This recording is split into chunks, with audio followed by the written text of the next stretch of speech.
So thank you all. Starting a little bit late because had a little party here. So I did not know when we first took this on, just as a little Advent lesson. Oh, let's just do a few weeks of the Son of Man. And I didn't know these last couple decades, this has been like all the rage in the theological world about determining where that title came from and why did Jesus use it. And so, like, I'm starting to get a picture starting to emerge. I'll use a little outline from F.F. Bruce. You guys all know him, right? He, famous commentator on the Bible, wrote a paper on the Son of Man and kind of echoes a lot of things I've read. Son of Man is not a title that was used in the Old Testament. It becomes a title because Jesus uses it as his own self-designation. But you can't go reading through the Old Testament and say, oh, this is it. This is the reason he used it. Like, so I told you I was at a little luncheon with some pastors. They're a bunch of Baptist pastors, and they let me come eat with them. So it's, and I asked the speaker, he doesn't know what we're doing here. And I just said, who do you think the Son of Man is? Or what do you think about the title Son of Man? And his first thing is, Daniel chapter 7. And that just looms so large in the material that's on the internet. A lot of the popular websites want you to know that the one like the Son of Man appears before the Ancient of Days, and he's given a kingdom. And of course, that makes a lot of sense. But that wasn't considered a title because it says it's one like the Son of Man. And so then what you have to do there is start chasing Old Testament references. But, well, who else was called like the Son of Man? And there just happens to be people in the Old Testament who have these interesting appearances. So think of the theophanies, the Christologies of the Old Testament. You've got Joshua who runs into, what's his name? The something of the Lord's army? What's his name? Captain of the Lord's army. You've got people wrestling with Jacob. You have Moses. He seems to be speaking to Yahweh. Abraham. Yeah, Abraham. That's good. The three visitors. That's right. You have someone in a fiery furnace. Lot. Right. Lot. Oh, yeah, he gets visited by some angels, and they look like men because obviously the people of the city had objectives for them.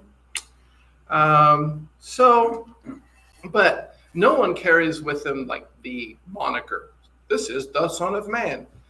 Just people who are seen in visions or in encounters, and they look like men. Is there some kind of reference like that in my brain about when Mary goes to the tomb, and are the angels also referred to as men? Do they look like men? The appearance of, maybe? So, well, now having discussed all that, we do find in the Old Testament a reference to a person called my chosen one, or the anointed, or the Lord's servant. And we have plenty of biblical discussions about someone who's coming who's going to do some work of deliverance. And interesting, a lot of those Old Testament passages have someone coming to suffer. And I read this one. I was using as a resource Alfred Edersheim's work, where he takes I don't know if he could take all of it because the Talmud and the Targums and everything that Jewish people have written about their scriptures is just immense.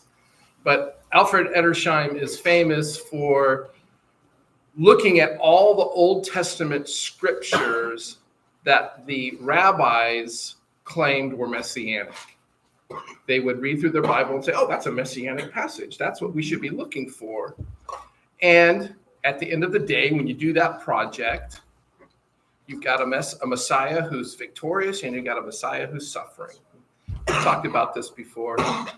One rabbinic reference says, when the Messiah comes back, when he decides to come back, if we're all doing well, he'll come victoriously.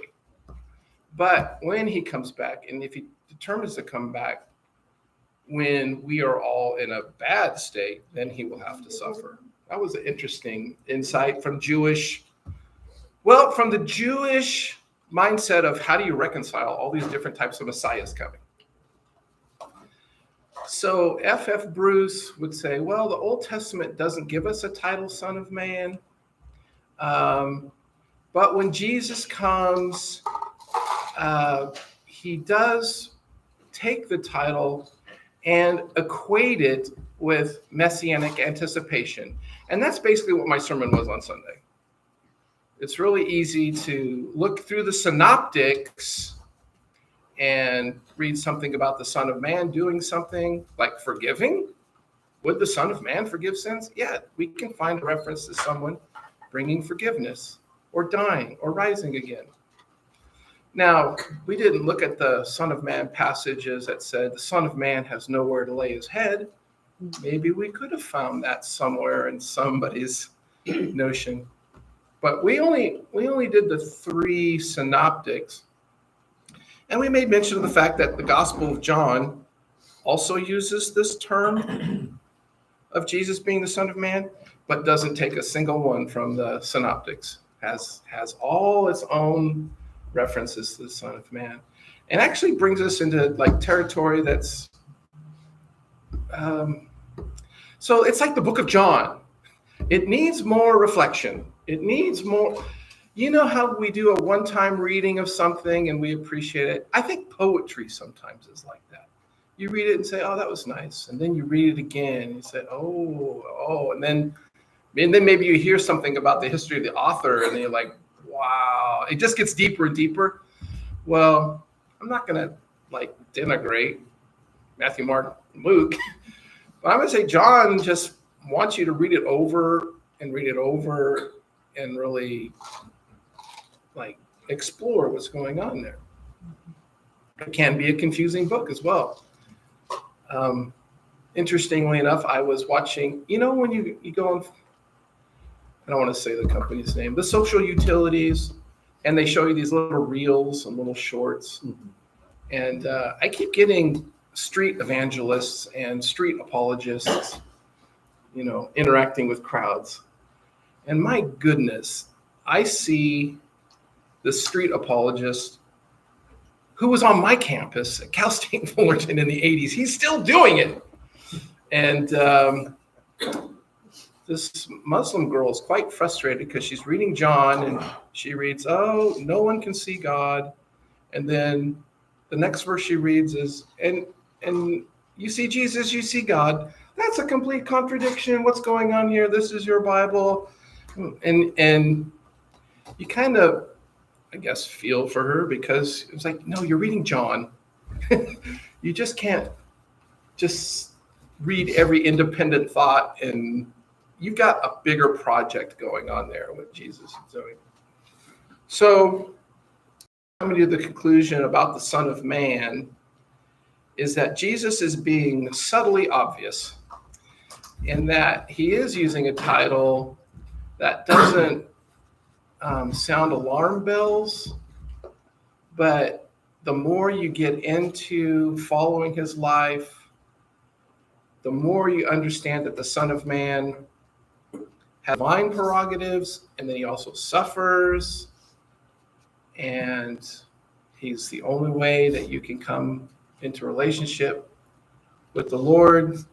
It's like that, it has to grow on you. And then when you get towards the end of the Gospels and you see more, you will see the Son of Man coming in the glory of the clouds with the angels. It's like, wow, you really took me on a trip. First, you started here saying you don't have a place to sleep and lay your head. Next thing, you're in the glories of the heavens coming with the Father. And I mean, so I just think that at the end of the day, it is messianic. It is showing us who the Jewish people were supposed to anticipate. But it doesn't smack him in the face at first. It's not until he's lifted up, and then all of these passages really make sense. So clearly an Old Testament fulfillment of a messianic activity that you seemed like it was.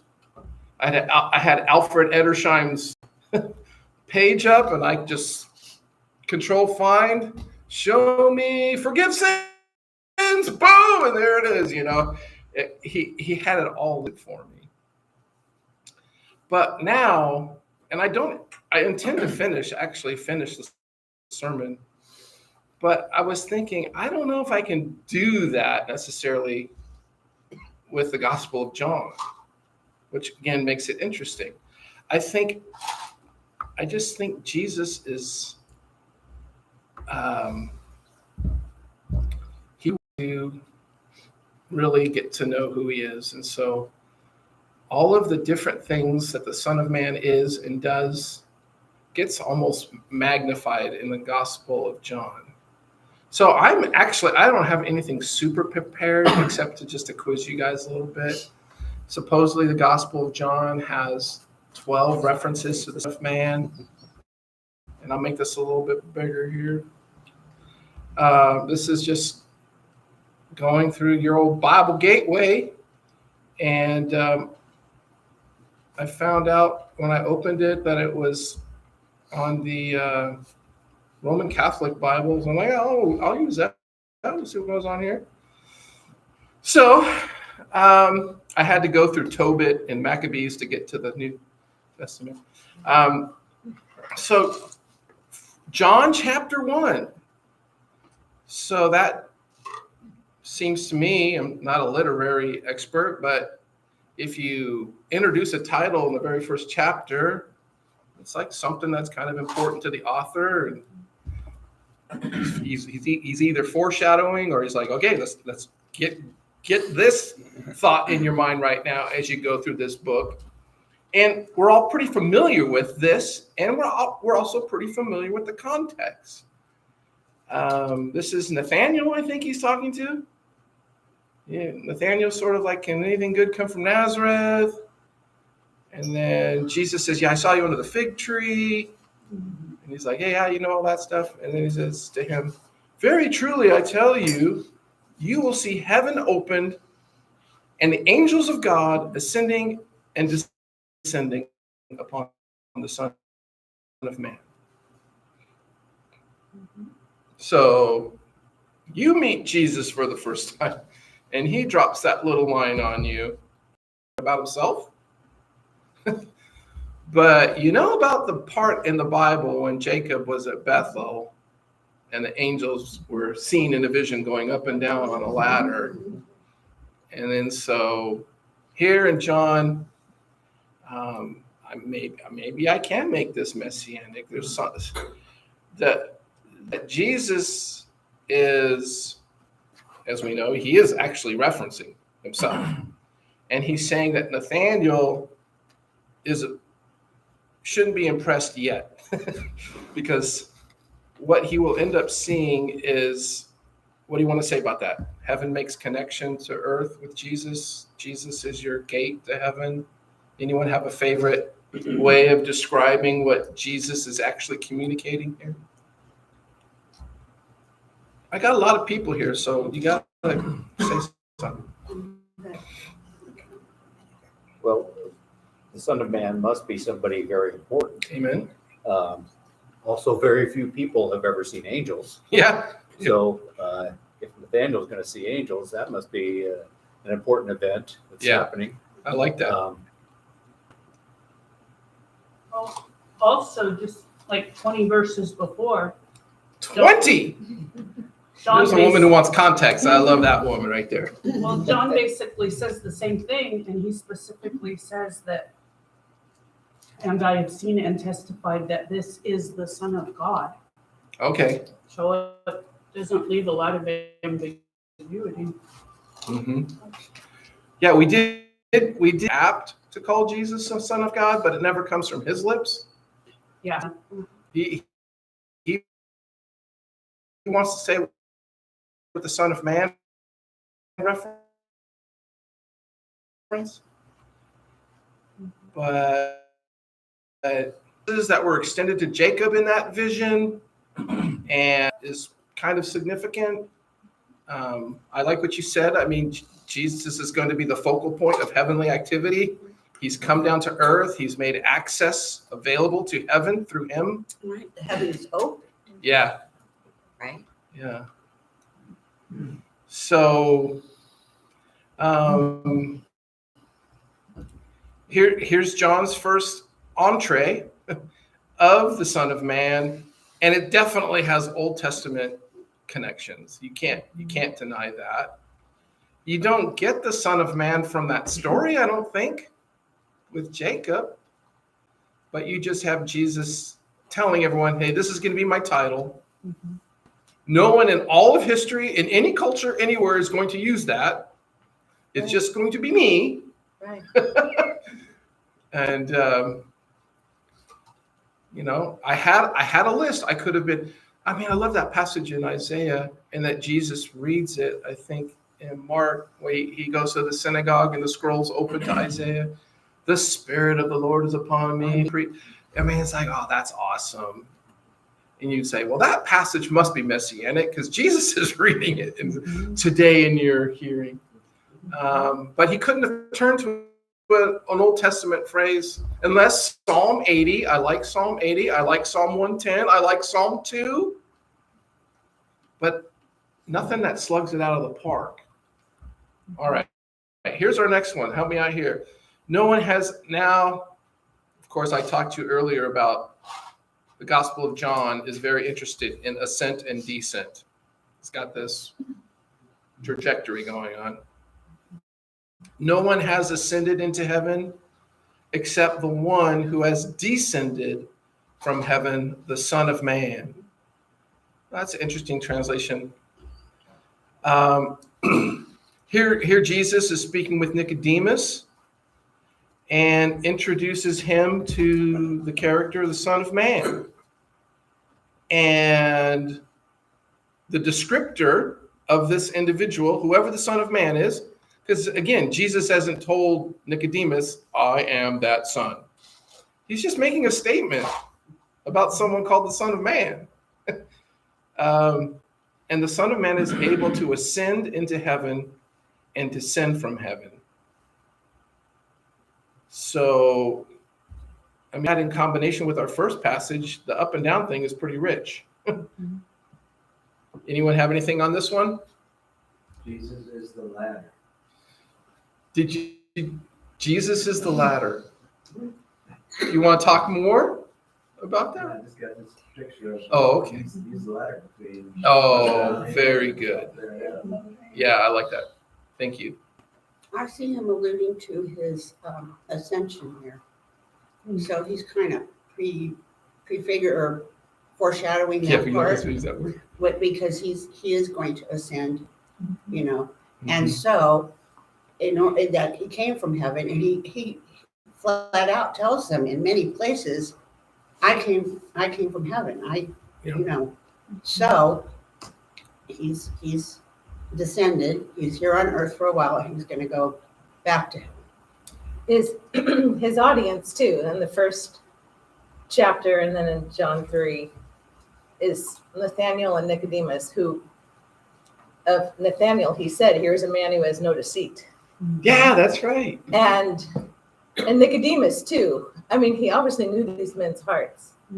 So to introduce himself as the Son of Man, he won't get the reaction of a Pharisee or how dare you call yourself the Son of Man. I mean, it just gets introduced with these men who really are seeking God. Very nice. Yeah, with the ascent descent, it seems to me to be sort of an understood concept that if you ascend, you are like you're achieving the heights of what you've come to do. If you go to the top of the mountain, you're the king of the hill. So Jesus is intending to have some type of ascendancy, but it doesn't come until there is some kind of descent. So, in our famous Westminster Catechism, we do have specific questions about Jesus. What do we call it? His humiliation and his exaltation. So there's something about Jesus in his way to the ascent, where he will ascend again in victory. He will also come to the lowest parts. And that seems to be sort of like the redemptive aspect. That Jesus would have to come to the absolute lowest parts to lift everyone back up again. Right. These are non-solicited, off the top of the brain, hoping you'll also inform our discussion commentary. So Ken, on that one, it says no one has ascended into heaven but he, so that implies that he has ascended previously, right? Not just that he will again, right? Well, it seems from reading all the several passages from John that he has been sent from the Father. So he's come from somewhere. Right, that's the descent. Yeah. But he was, go ahead. No, I'm just wondering if you're tying that back. Does that tie back to some of those things in the Old Testament we're talking about where he came? He appeared. Like he prefigured himself in those visitations we were talking about earlier. Furnace or whatever. So it's not his ascent after he became human. The incarnation. First. That's just a thought. I want to explore that thought. I mean, I kind of am following that a little bit. You imagine him being the second person of the triune God. He had freedom to go pretty much anywhere he wanted to. But yeah, something to hang on to. John 3:14. And just as Moses, okay, now we got clearly again another Old Testament reference. So just as Moses lifted up the serpent in the wilderness, so must the Son of Man be lifted up. And this is just 2 verses before the famous God so loved the world. Right? Yeah. But if we take the Old Testament event from Numbers, I forget what chapter, and the complaining Israelites get snakes biting them, and their only relief is to look upon a bronze serpent, which they actually ended up worshiping, and they had to be destroyed. Jesus makes this corresponding claim. Well, just as those people were healed when they looked up at that serpent lifted up, you must also look to me lifted up to have healing from the infirmity of sin and unbelief and everything else. Commentary on that? It's a great thought. I never thought of it. Yeah. Again, there's an up and down word here again. So, it's kind of a powerful thing when we take again all the collection of all the Old Testament passages that some rabbi said, "Oh, that's messianic." I was reading again from the F.F. Bruce, who made comment on Rabbi Akiva, who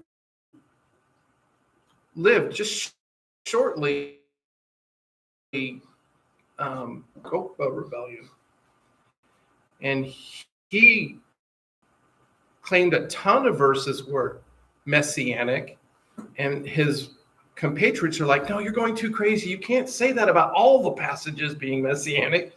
And he wasn't a Christian believer. He was just like, hey, I'm reading my Bible and I'm seeing the Messiah coming to rescue us in all these passages. Well, here's an incident where the people of Israel were rescued by a serpent that was held up. And their only way of rescue was just to stare at it. I don't, if I was there with my children, I'd be taking their heads and you look. I don't know how many people are like, no way, I am not staring at that. Did they have to just look at it, or did they have to believe I too think that they had to believe that it actually would work? that it would work. I mean, that it would heal them. Yes. I'm holding up this serpent here. What do you think? Yeah, it's just an interesting story. And Jesus references it. Of course, if we were to have time, we would. Being a human and fallen, that's what causes us all our grief, right? That was really cool. I really like that, man.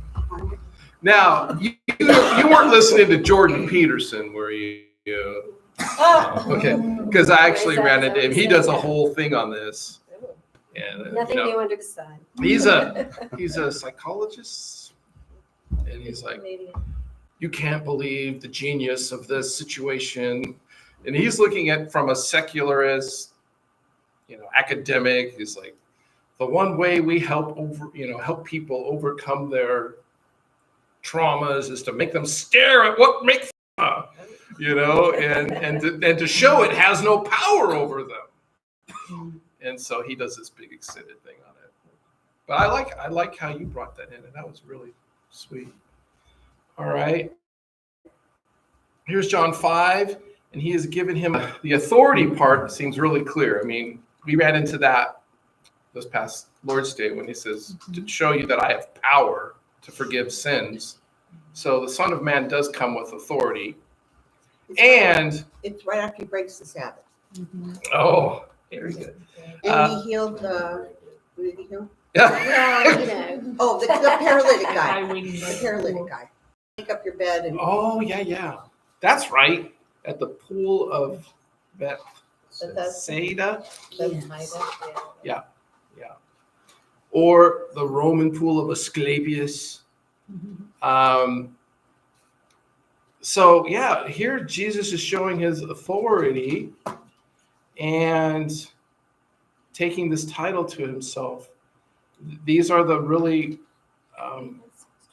encouraging passages for me, in the sense that this is where he does take godlike attributes, divine attributes, and says, yeah, I can do this. Yes. So in chapter 5 there, where he's given authority to execute judgment, but then he also says, and I don't know which gospel it is, but he goes, I'm not here to judge. That's also in John too. Okay, so it almost seems like a contradiction, but the thing that people won't realize is that he's talking about two different times he's going to be here. I love that. And so you, like you say, you gotta read it and then read it again, Yeah. and stuff like that, Yeah. because it will make sense. But at first, it would say, "Oh, that you're definitely contradicting yourself. You can't have that," and so this must be null and void. That is awesome. Okay, if you go back just a couple verses. Yep. Just a couple. Mhm. He's talking about the dead will hear the voice of the Son of God, and those who hear will live. Nice. And then he also talks about the Father has life in him. He's granted the Son also to have life in himself and given him authority to execute judgment because he is the Son of Man. Yeah. So here he's talking about himself being the Son of God and the Son of Man together Yes. Yeah. in the same passage. That's good. That starts at 20